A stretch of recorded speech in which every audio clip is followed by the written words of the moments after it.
we're heading into this big holiday weekend. Plus, we've got the Final Four in downtown Indianapolis on Saturday.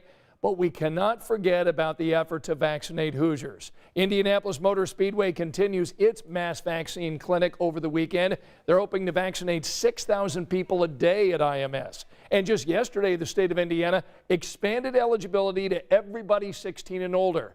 So now we have 5.4 million Hoosiers eligible for their COVID vaccine. So that means lots of people are trying to get an appointment this weekend.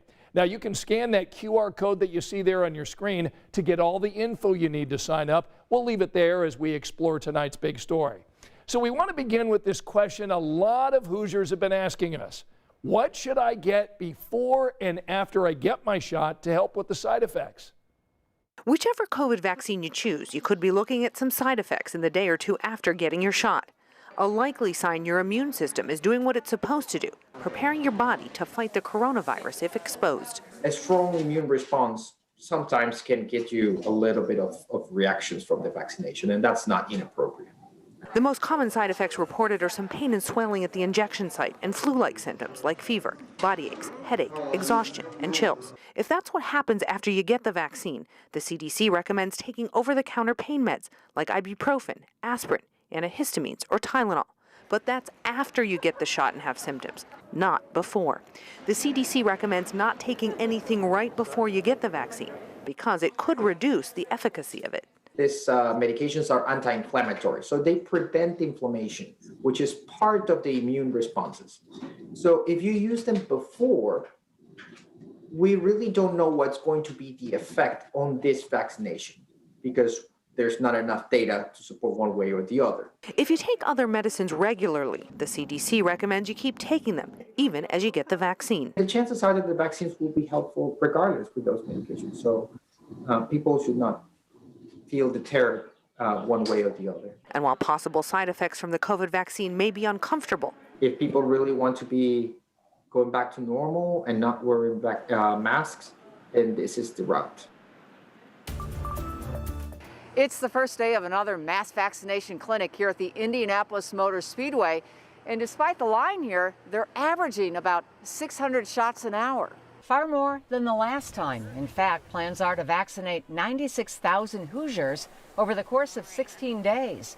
IU Health is staffing the clinic, again using the single-dose Johnson & Johnson vaccine.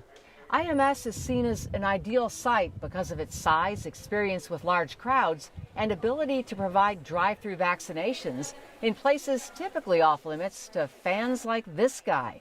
Oh, look at you! I'm ready to go, man. Who is thrilled to get a shot here. The vaccinations are by appointment only and booked until April 24th. Look, we know it can be difficult finding an appointment given that so many Hoosiers are now eligible for this vaccine, but there are ways that you can get one. First, be willing to drive to a different county. Here's how you can start. Enter your birthday in the state's vaccine website, then your zip code. If you don't find anything available near your house, widen the search area about 60 miles. In fact, our own Dustin Grove did this very thing earlier this week and found appointments available within 48 hours. Well, some IU students tonight are helping to determine whether vaccinated people can spread this COVID-19. Earlier this week, the CDC director said it does not appear that they carry the virus, but they need help to make sure that's the case before releasing any new guidelines for vaccinated people. So we're talking about things like wearing a mask, avoiding large groups, or keeping your distance from unvaccinated family members. There hasn't been a study to actually show that, and that is a really important question to answer. It's tremendously important if we want to end this pandemic. So there's about 12,000 students at 20 universities across the country participating in this federally funded study. 500 of them will be from IU.